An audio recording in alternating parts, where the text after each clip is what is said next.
Bismillahirrahmanirrahim. Assalamualaikum warahmatullahi wabarakatuh. Syukur alhamdulillah kita bisa berjumpa kembali di channel ini.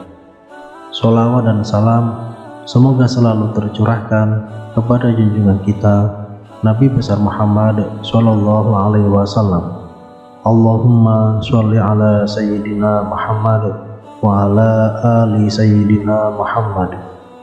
Harapan dan doa saya untuk saudaraku semua yang sedang menonton video ini, semoga saudaraku semua selalu diberikan kesehatan oleh Allah, dimudahkan segala urusannya, dilapangkan rezekinya, dan diampuni segala dosanya. Amin ya rabbal alamin. Sahabat beriman yang dirahmati Allah, seorang hamba pasti sangatlah butuh terhadap Rabb-Nya, yaitu Allah Subhanahu wa Ta'ala. Ia tidak akan bisa lepas dari karunia dan pertolongannya. Allah Subhanahu wa Ta'ala berfirman, "Wahai manusia, kamulah yang memerlukan Allah, dan Allah dialah yang maha kaya, tidak memerlukan sesuatu, maha terpuji." Quran Surat Fatir ayat 15. Ketahuilah wahai saudaraku, sesungguhnya di antara amalan ibadah yang paling utama adalah bersimpuh, berdoa, dan meminta kepada Allah Subhanahu wa Ta'ala, mencari cara terbaik agar doa-doa kita dikabulkan oleh Allah Subhanahu wa Ta'ala.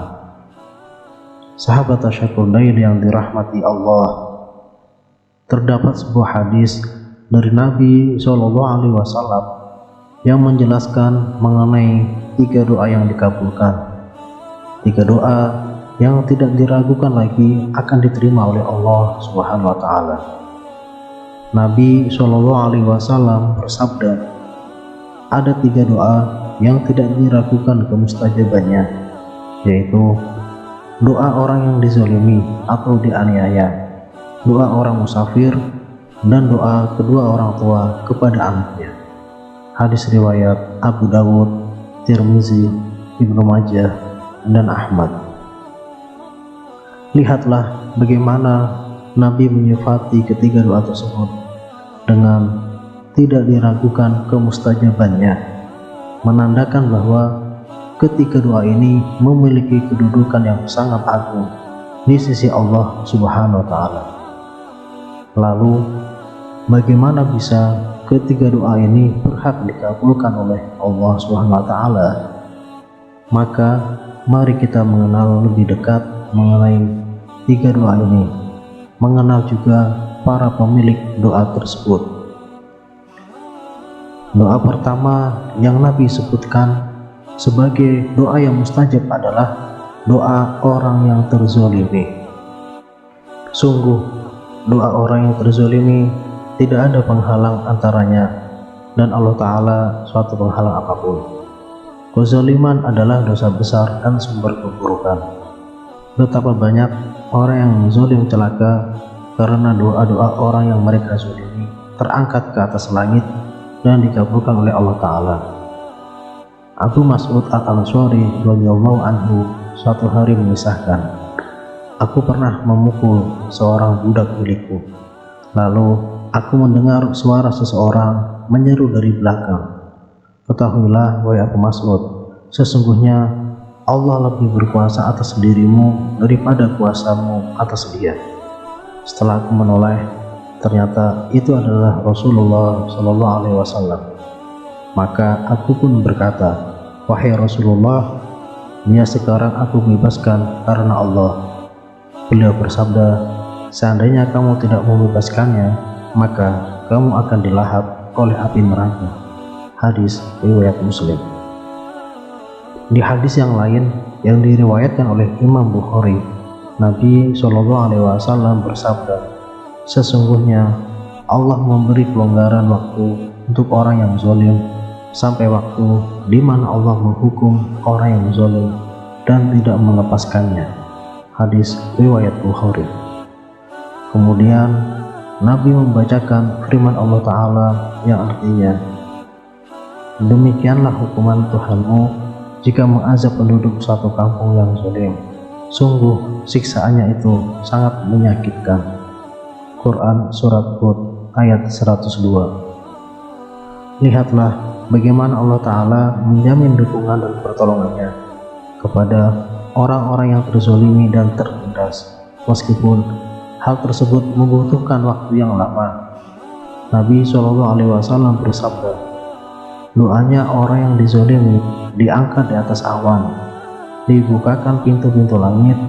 Allah Azza wa Jalla berfirman, demi kemuliaanku, aku pasti menolongmu meskipun setelah beberapa waktu. Doa kedua yang Nabi sebutkan adalah doanya seorang musafir, yaitu seseorang yang sedang meninggalkan kampungnya dan menempuh perjalanan yang jauh jaraknya.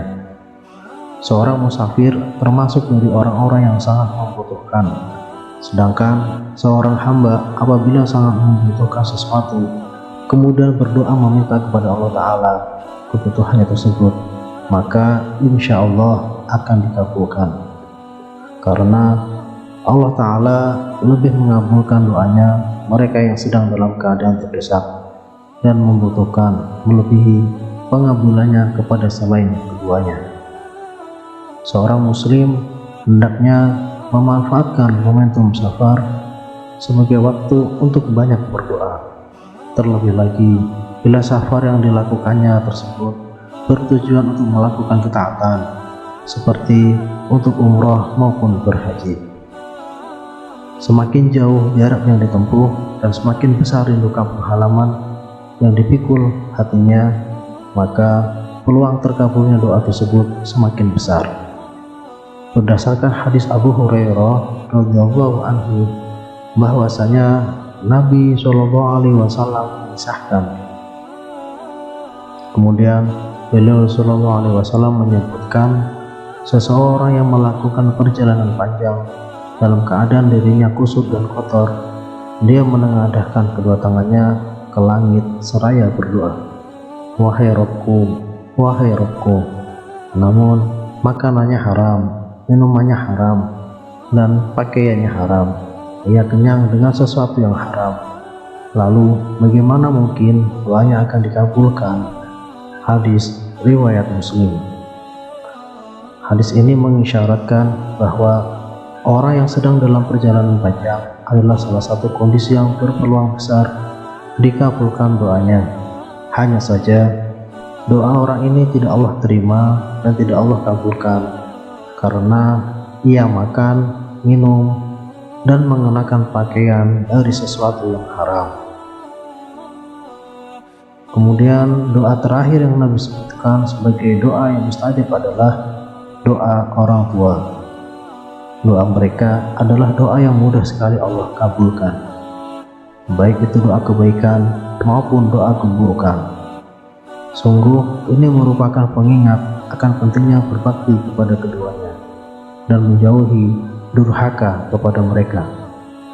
Sesungguhnya keduanya memiliki hak yang sangat agung setelah hak Allah Ta'ala.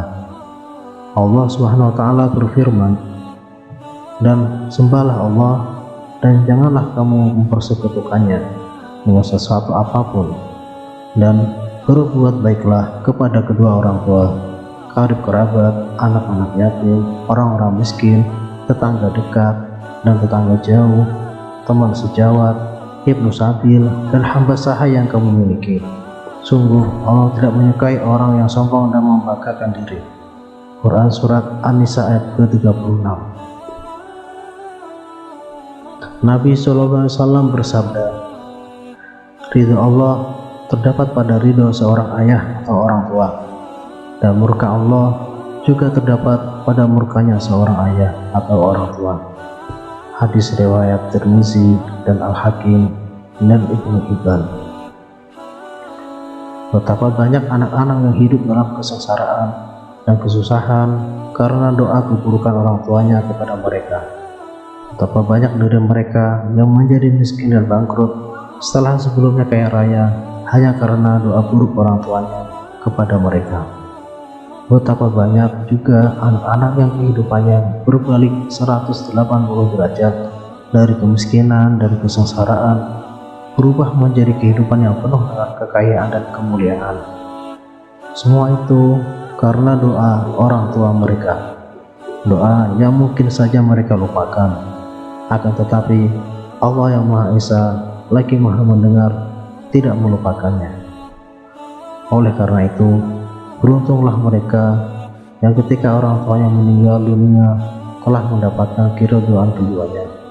Sungguh merupakan kebaikan dan pertanda bahwa kehidupannya akan dipenuhi oleh kebahagiaan dan kenikmatan. Mereka patut bangga akan apa yang akan mereka dapatkan berupa kemudahan di dunia maupun di akhirat. Sedangkan mereka yang ketika orang tuanya meninggal dunia namun tidak mendapatkan keridhaan keduanya, maka wajib baginya untuk kembali kepada Allah Ta'ala, meminta ampunan kepadanya, memenuhi hak-hak orang tuanya yang masih bisa ia penuhi setelah meninggalnya mereka, baik itu mendoakan keduanya, bersedekah untuk keduanya, dan berbuat baik kepada kerabat serta saudara keduanya. Semoga dengan melakukan hal-hal tersebut dapat menutupi kekurangannya dalam memenuhi hak keduanya saat masa hidup. Sahabat Tasyakur Daily yang dirahmati Allah, berbaktilah selalu kepada kedua orang tua kita. Gapailah keridhaan mereka, mintalah selalu doa dalam setiap hal yang kita hadapi di dunia. Manfaatlah kesempatan ini selagi mereka masih hidup. Sungguh, ini kesempatan yang tak akan terulang dalam kehidupan kita. Semoga Allah tuliskan kita sebagai hamba yang mendapatkan keridhaan orang tua dan keridhaan Allah Ta'ala. Amin ya Rabbal Alamin. Wallahu a'lam. Wassalamualaikum warahmatullahi wabarakatuh.